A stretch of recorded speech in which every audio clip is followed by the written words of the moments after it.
Na-rape ng 7 lalaki pero napili pa ring magpatawad? Pakinggan natin ang istorya ni Joy Mendoza kung paano siya nailigtas ng pananampalataya niya sa Diyos. I have read her book years ago. It's amazing how strong she was. How strong she is.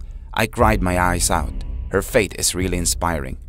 This made me see forgiveness in a whole different light. Thank you so much. I'm in the process of healing rin. I made a lot of mistakes this year about love. At di ko mapapatawad sarili ko pero grabe tong testimony niya. I've realized a lot of things.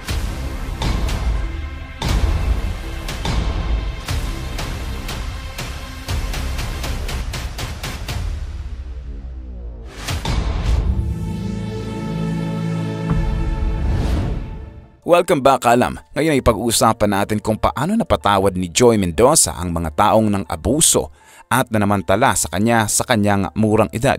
Paano nga ba magpatawad sa mga taong nanakit sa iyo at nagbigay sa iyo ng maraming trauma?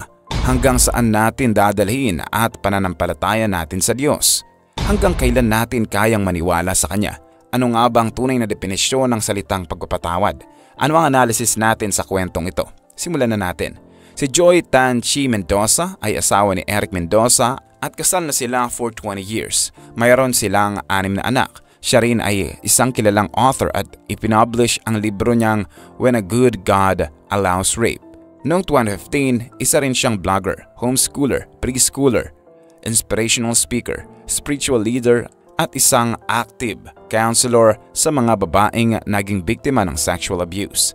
Nung bata siya, lumaki siya sa isang buhay na puno ng pagmamahal at puno ng pananampalataya sa Diyos. Buo ang kanilang pamilya at sinigurado ng mga magulang niya na lalaki sila ng mga kapatid niya na masaya at alam kung paanong magdasal at manalig sa Diyos. Tinuruan din sila ng mga magagandang asal kaya naman di katakataka kung talagang down to earth ang ugali ni Mrs. Joy. Pastor ang tatay niya at lumaki sila na parating mayroong Bible studies sa bahay nila. Tinuruan din silang magdasal gabi-gabi. At sa tuwing kakain daw sila ay pag-uusapan nila ang God's love at parati ring ipinapaalala sa kanila na God will always protect. Sa edad na 15 years old, doon na nangyari ang karumaldumal na kasalanang nagbabago sa buhay nila. Ayon sa kanya, around 1990, 6 p.m. ng Friday night ay may mga 10 armadong lalaki ang sapilitang pumasok sa bahay nila habang ang mga magulang niya ay nasa Makati para magkaroon ng Bible study. Akala nila tito niya ang nag-doorbell kasi sakto na magdi-deliver dapat ito ng bigas sa kanila noong gabing iyon. Pero sakto raw pala na nakasunod sa tito niya ang mga 10 lalaki na may daladalang mga Armalite. Noong panahon pa man din ay iyon ay usong-uso ang mga sindikatong nang bibiktima ng mga bahay sa Antipolo kaya naisip nila Joy na baka sila na ang next target nila.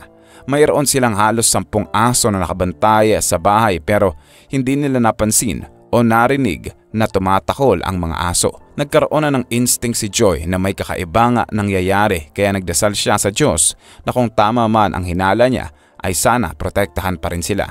Habang papunta siya sa kwarto ng mga magulang niya at habang nasa sala ang mga kapatid niya, maliligo na dapat siya pero may mga narinig siyang kaluskos ng rubber o mga yapak ng paa sa wood tiles nila. Pagkasilip niya sa hallway, bigla na lang may lalaking nakamask ng color yellow ang tumakbo papunta sa kanya. Sinubukan niyang isara ang pintuan at tumakbo siya sa CR para doon mag-lock. Pero after kalabugin ng mga lalaki ang pinto, ay nabuksan niya pa rin ito dahil may mga dala pala siyang susi.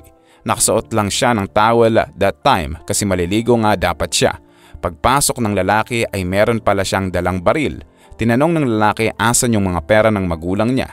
And that time, merong jewelry business ang parents niya kaya alam niya na kung saan nakatago yung mga stock ng alahas.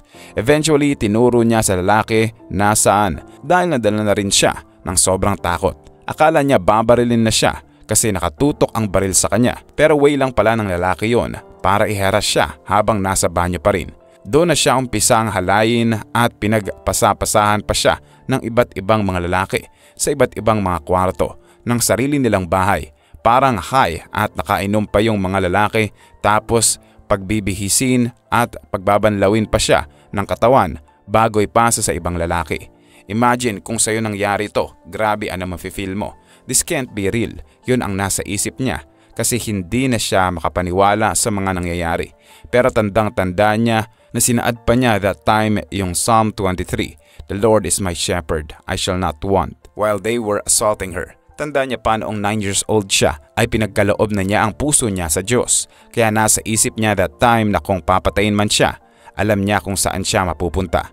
And ironically, dahil doon nakaramdam siya ng peace sa puso niya. "They can touch my body but they cannot touch my soul because it belongs to God." Yun na lang ang tumatakbo sa isip niya that time.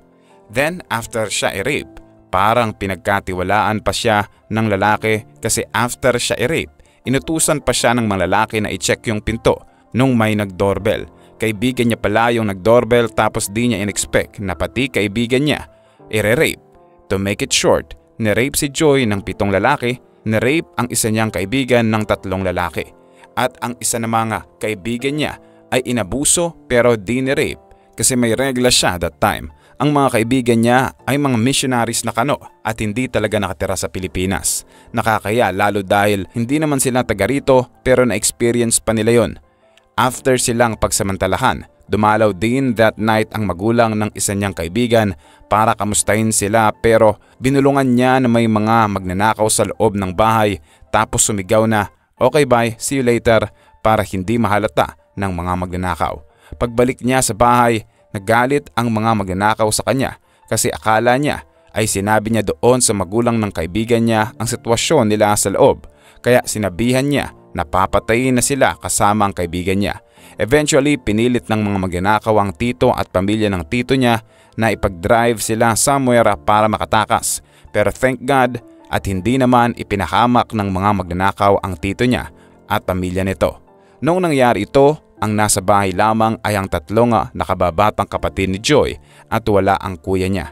Kaya naman sobrang gumuho ang mundo ng kuya niya dahil wala siya noong panahon na iyon para protektahan sila. Doon na-realize ni Joy na sa isang pamilya kapag may nangyaring masama ay damay ang lahat.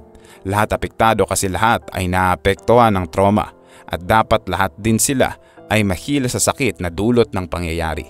Nang makauwi magulang niya that time, may mga pulis na dumating. Akala nila may namatay pero sinabi niya sa mga magulang niya na na-rape siya. Hiyang-hiya siya sa sarili niya kahit siya yung naghahasa at naabuso, kung paano siya trinato, kung paano siya pinaglaruan. Nandidiri lang siya sa sarili niya pag naaalala niya. Mas masakit pa para sa mga magulang niya yung nangyari and based on her experience as a parent, hindi niya ma-explain yung sakit pag nakita mo sa sarili mong anak ginawa ang ganitong kahayupan. After that incident, naransak yung bahay nila. Tatay niya naglinis ng bahay ng kalat at sinigurado ng nanay ni Joy na andun lang siya sa tabi niya parati to give comfort and peace. A day after that accident, in-interview sila ng mga pulis at tinanong siya ng mga details kung anong nangyari. Nung una ay di niya pa alam paano sabihin kasi wala naman siyang alam sa sexual na bagay. What can we expect from a 15-year-old during that time? Pagkatapos ng pangyayaring ito, nagdasal pa rin siya sa Diyos at naniwala siya sa Kanya sa kung ano ang kaya niyang gawin. Kasi lahat ng plano ng Diyos ay para sa ikabubuti natin. At may dahilan lahat ng bagay kaya pinili niya nga magtiwala sa Diyos. Naniwala siya na God prepared her for that moment. Pinagtibay ng panahon ang pananampalataya niya. On her way to healing, naalala niya ang kasulatan ng Diyos na lahat ng tao ay nagkakasala at hindi lahat ay maabot ang kanyang kaluwalhatian. Romans 3:23. Pinaalala niya paulit-ulit sa sarili niya na God is bigger than the justice system. They trusted God kahit may nag-offer pa na connection nila from military na tulungan sila para makaganti. Years later, nalaman nila na nakuli yung ibang members, napatay pa yung iba at nabuwal yung grupo nila. Justice was served in God's way and God's time. They never even filed a case against those people. Forgiveness was her choice, not because nagsorry sila, pero dahil kusa niyang piniling magpatawad at ipinasa Diyos niya na lang lahat ng sakit at pot. Anong epekto ng tragedy? She saw the goodness of God in her life. Nagpakasal siya sa isang Pilipinong lalaki na may takot sa Diyos. Pinaalala ng Diyos sa kanya na hindi lahat ng lalaki ay masama. Protective and sweet asawa niya until now.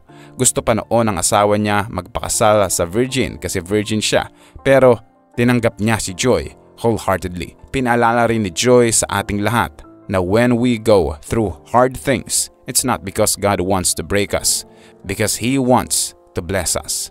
After she overcame her fears and traumas, after niya magpatawad, naramdaman niya na she was a total person renewed.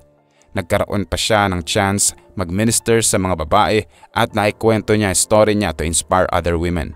Natulungan niya magkaroon ng lakas ang mga babae na tumayo para sa sarili nila, magsalita para maipaglaban ang tama. Ano ang analysis natin dito? Ang magpatawad ay nakadepende sa iyo. Kung kailan mo ito kayang ibigay at tatanggapin, kung kanino at kung saan ka huhugot ng lakas para mag-move on. Everything depends on our choices. Pero ang pinaka natutunan ko ay dapat isurrender natin kay Lord lahat. Magtiwala tayo sa mga plano niya, kung paano niya tayo paghiganti sa mga taong gumawa ng mali sa atin, at kung kailan niya tayo bibigyan ng peace and happiness sa ating mga puso. Last but not the least, piliin mong magpatawad kasi hindi mo dapat hintayin na humingi sila ng tawad sa iyo. Hindi lahat ng bagay kailangan ng closure o explanation. May mga bagay na hindi na talaga natin control. Ang tanging magagawa lang natin ay bigyan natin ng peace ang ating mga puso.